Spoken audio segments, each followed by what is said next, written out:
for most people, their thoughts have been manufactured by others. They didn't ever learn to take control.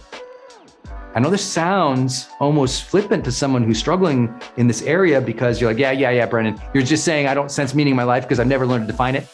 I'm like, no, I'm saying you don't sense the depth and the fullness of meaning that you deserve in your life because you haven't been consistent enough in defining the events of your life in supportive and meaningful ways for you. I'm not saying you've never done it. I'm saying we're lacking the consistency and the depth in it. Often when we were young, we weren't taught personal development. It's why I'm so passionate about teaching kids. If kids don't learn personal development, they don't learn to take control of their own thoughts, right? A fundamental in all of personal growth. Take control of your thoughts again. Get to define the meaning of the events in your life. Many of you took an event in your life and defined a meaning to that event that actually harmed you over the long term. Your parent did something bad, and you decided as a small kid that the meaning of that was you were bad. Anyone ever been there? Right, that's therapy 101, right? I'm not a therapist or a neurologist or a psychiatrist or anything that ends in an ist. But isn't it true that we do that? There were things that happened to us where we subscribed a bad meaning to it. We attached a label of bad meaning. Well, guess what? The more of those bad meaning labels you ascribe each year to something, the more you got a big thing, a big backpack of negative meanings that you're carrying around every day. That's what's happening. One reason people don't feel positive meaning towards life is because they have hammered negative meaning into every event so many times that baggage is real, it is heavy, and how could they possibly lift their eyes and their head to a destiny and a greater meaning and positivity because they're carrying the weight of all these negative meanings they've ascribed to everything throughout their lives.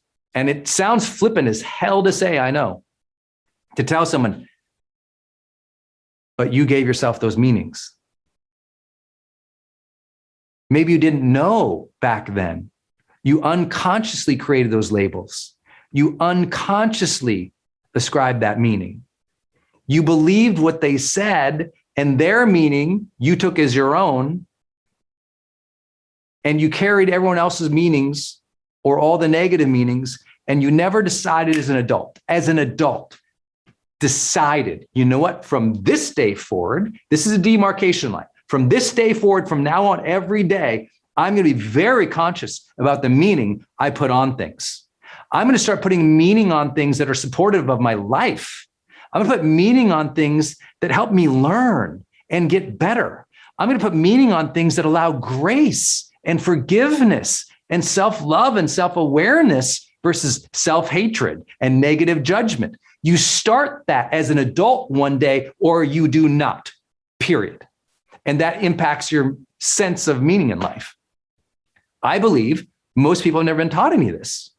And I know that sounds crazy for me to say, as a person, this is like my job, my career. And yet I know that most people, about 98% of the world, don't read personal development or spirituality books. They don't read sociology. They don't read psychology. They have no background, no stuff. They've never taken a class, any of those topics. So they've never even taught about how we interpret the events of our lives into safety, not safe, belonging, no belonging, into our identity, into our next intentions, into the patterns of behaviors and thought that we have in the future. Because most people don't get taught that, they've been running on autopilot. And when you run on autopilot, you know what the problem with autopilot is? The manufacturer set the speed for you. The manufacturer set that governor of what's possible in your life. And for most people, their thoughts have been manufactured by others. They didn't ever learn to take control. I know this sounds almost flippant to someone who's struggling in this area because you're like, yeah, Brendon, you're just saying I don't sense meaning in my life because I've never learned to define it. I'm like, no, I'm saying you don't sense the depth and the fullness of meaning that you deserve in your life because you haven't been consistent enough in defining the events of your life in supportive and meaningful ways for you. I'm not saying you've never done it. I'm saying we're lacking the consistency and the depth in it. Because I know some of this, you might go, yeah, I already know all this, Brendon. I'm like, great. Lots of people know lots of things. Common sense is not always common practice. I get it if you are, I already get this, Brendon. I'm like, okay, great. But have you been doing it? I mean, think about this year. Think about last year. What meaning did you consistently subscribe to your daily, weekly, monthly, quarterly, yearly experiences? Most people said, oh, I'm so glad this whole year is done. Look, the pandemic sucked, right? That's what lots of people say. It sucked. I'm like, well, kind of still parts of it, we're in it. And I'm like, wait, so a year or two, the whole thing sucked? Everything sucked? Every moment sucked? And that's what we do. If we don't like something, we throw away these whole timelines. I know people who are so maladjusted as adults because they threw away entire seasons of their childhood. Something awful happened to them in high school. Well, my high school sucked. I'm like, the entire thing, every day, 365 for 4 years. You never imbued a single moment with joy, happiness, fulfillment, passion, excitement, adventure, love, nothing, not once ever. But that's what we do. We throw out things.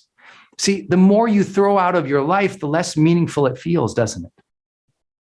Do you know who feel incredible meaning in their lives? People who cherish their life. Cherish it. Truly cherish their life.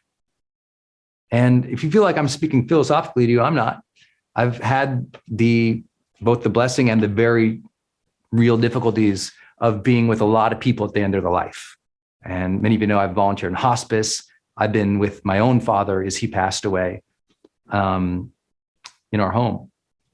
And I can share with you that it's not until too late that many people finally start cherishing their life, really owning and appreciating different parts of their life. And if you can remember to do that, I think something magical happens. That's why I ask everybody, go into your growth day journal every day and capture any meaningful moment, capture any sense of gratitude, capture any event you didn't like, and spin that meaning into such a way where you acknowledge what's real, but you're back in control of your emotions, feelings, and your next actions. It's like by the more often that we capture moments that we can cherish or moments that we can learn, the more life becomes more meaningful. But absent of that self-reflection, it's just a busy blur. That's why journaling has proven over and over and over in psychology, including mental health practices and yes, therapy, to dramatically shift people's thoughts and feelings and life satisfaction over the long term. Almost no single tool other than journaling has ever proven to do that, period, outside of speaking consistently with a therapist. It's an incredibly powerful tool to gain more meaning in life. That moment of self-reflection, that moment of capturing something. As soon as you capture it, you start to recognize it and feel it and cherish it a little bit more.